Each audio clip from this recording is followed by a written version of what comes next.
even though we did move a little bit more in season three from inside and outside, and it expanded the scope of what could actually count as a location. And I think that really worked for that season and made it breathe a little better. I guess it's kind of a basic question, but I love the structure of this show. It's so I've never seen anything quite like it. I'm a fan. Where did the idea to do this come from? How did you get the idea for the structure? Well, basically, the idea is that it's just one very intense meeting between two characters, and I at a point I was doing another TV show, and we just have so many. Whenever you do a TV show, there is always these.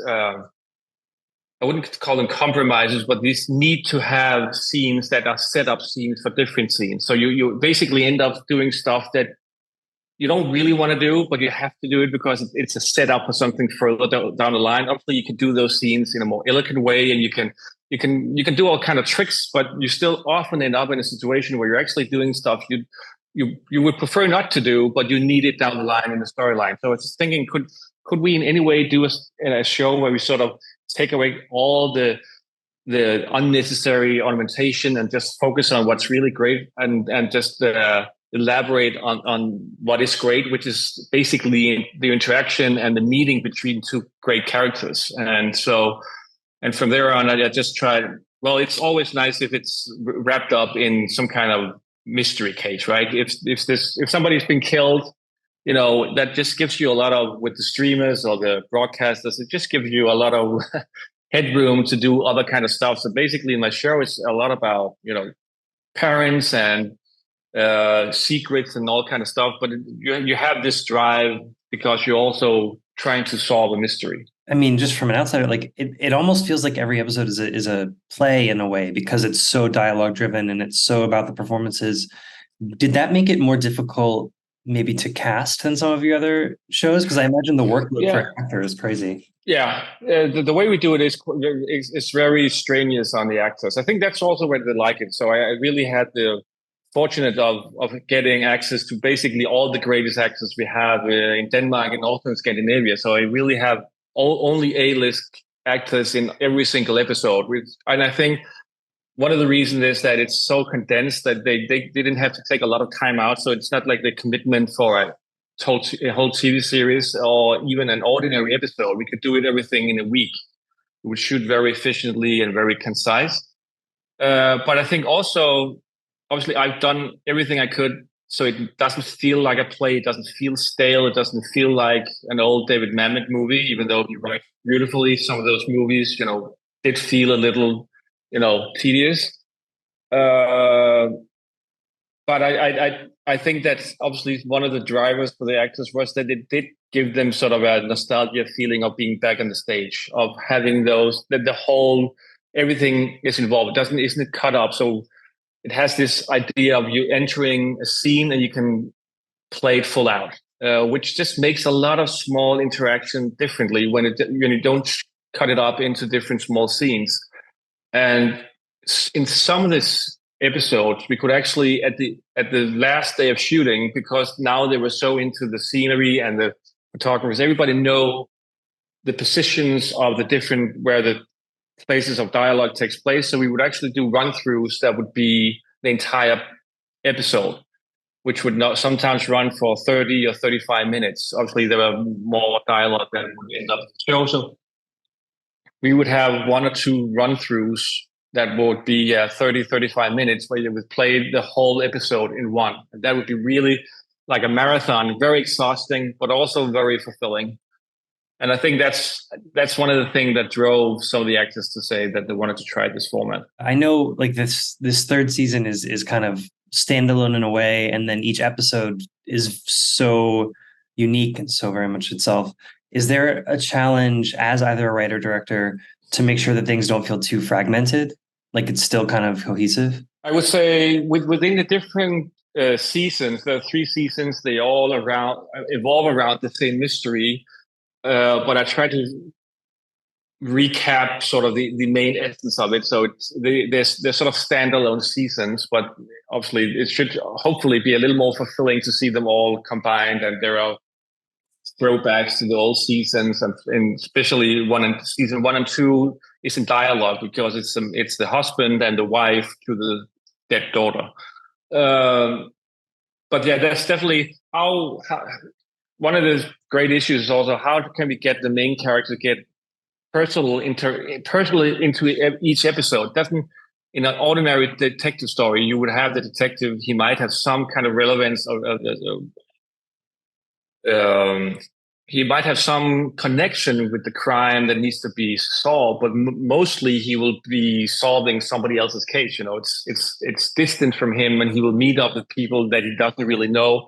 Then he will be somehow entangled privately into the episode. But there's something about this show and the fact that he's involved in this season 3. Holger is involved in these 20-minute long dialogues that if he doesn't even know the person he's talking to, it doesn't really work. So he needs to be very personally engaged in the discussion. So that is sort of a mystery we need to solve, puzzle we need to solve in each season. How can we get our main characters to be very involved in each episode?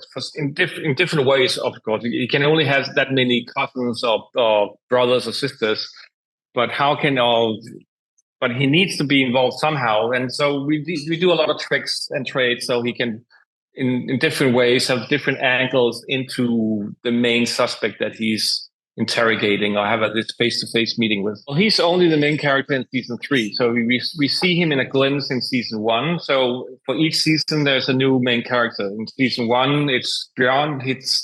He was a detective, and the daughter that was killed was his daughter. So he, in episode 1, realizes that this unknown John Doe is actually his own daughter. And then we leap into the episode. Season 2 was his wife, who was a psychologist. And this season 3 is in Holger Lang, who knew her by way of he being her mentor. So he's very different than we meet him as a suspect in season 1, but now we realize that the relationship was much deeper. But obviously he gets in his own trouble because he has a rendezvous with his brother, and that doesn't go too well in episode 1. So he has tons of his own problems. I know, obviously, you're a director as well. Like, I've heard kind of some directors may focus very much on an actor's performances, and others are maybe very involved with what the camera is doing. Are you drawn to one or the other more? This is very actor driven, right? So there's a lot of dialogue with because the whole technicality of just making it work and talking through the dialogue. And I write the final scripts with the actors in mind. So I basically have somebody in mind when I write the first draft.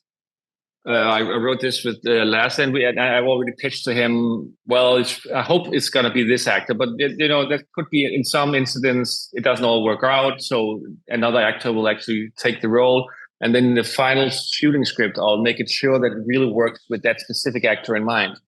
So there's a lot of making sure that just that character work with the dialogue and the whole scenery works. But then again, if that's not met with some kind of visuality, especially in a series like this, which is so much dialogue based, it's also going to be very stale. So I think it's a combination of hopefully having some great visuals and a style, but then what you're watching is very, very good character work from the actors. Otherwise, it's again dead on arrival, right? There's nothing we can hide behind. We can't cut to another scene. We can't do all the tricks you have in a usual TV series. We only have the actors. If they don't work, it's a huge issue. I mean, since it is so actor driven and so script driven, when you are both the director and the head writer, do you have to like shut your writer brain off as you're directing? So you're not like, are you tempted to rewrite as you're going? Oh, we rewrite all the time. Really?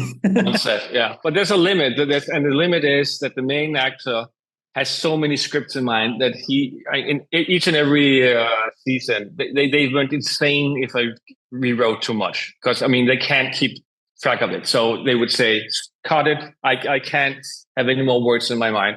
But then sometimes you end up on set and they say, oh, last night I was just thinking about this dialogue. Maybe I could say this and this and this. And they sort of have suggestions by their own. And I said, let's do it. Let's go ahead. I'm very eager to find something. As long as it's the right direction, and emotionally have the right core, the wording can be anything. And I want it to feel natural as much as possible. It's something that is as unnatural as face to face. Was there anything this season that you felt like you were able to accomplish that you'd been building toward, or that you weren't able to accomplish in the previous two? Yeah, I think the fact that this is season 3, I've never done something where I built on seasons. I've done other TV shows, but they were limited. I've done movies, but they were their own. So coming back to a format and work again, it's new DLPs for each season, and the main characters are different for each season. So there are a lot of people who are fresh and new and excited to be there, but obviously I have gained some experiences working with the same format now for 3 seasons, and I think that we were more free in this way. So if you look at season 1, we were very strict about this sort of the dogmas I have put on myself on how to shoot a scene, that an episode, that it should be the same location, the time should be from the get-go of the meeting and to the end, no time cutting and stuff like that. And in the end, it didn't really matter, and you didn't feel that we were cheating on the strictness of the format, even though we did move a little bit more in season 3 from inside and outside, and it expanded the scope of what could actually count as a location. And I think that really worked for that season and made it breathe a little better. This is a little strange question, so I apologize. But in watching this, like I said at the beginning, it felt unique to me, especially like compared to like just the US made stuff that I watch all the time. So I was curious, like, this is available here, but if you had known it was coming first to like a US based platform, like a Netflix or something like that, would you have done anything different in how you structured it or wrote it or anything? I don't know. I would have made it in English, maybe. Actually, that's totally different. But actually, the idea for season 3 was actually to shoot it in London. So that would have been based, because Lars Mikkelsen would still have played the lead, but I would have taken him to London, and he would meet up with a lot of English actors, because he has a very great name, Lars Mikkelsen, and he has a lot of people I think that would have enjoyed playing with him. But for various very complicated reasons I will have to entertain you with later, that fell apart. I was over there, and we were location scouting, and everything was set, and I actually wrote the script for London, but then it fell apart, and I had to very quickly figure out, do I want to just skip this season and just throw it out, or can I somehow save it? And the only salvation I could find was actually to bring it back to Copenhagen, which I was actually very glad I did. I think that some of the meetings that he has, and the way we end the face-to-face trilogy now, it was very satisfying to me. So I'm glad that we did it, but it ended up it's a very Danish series, but I guess if you see it with subtitles, it makes sense.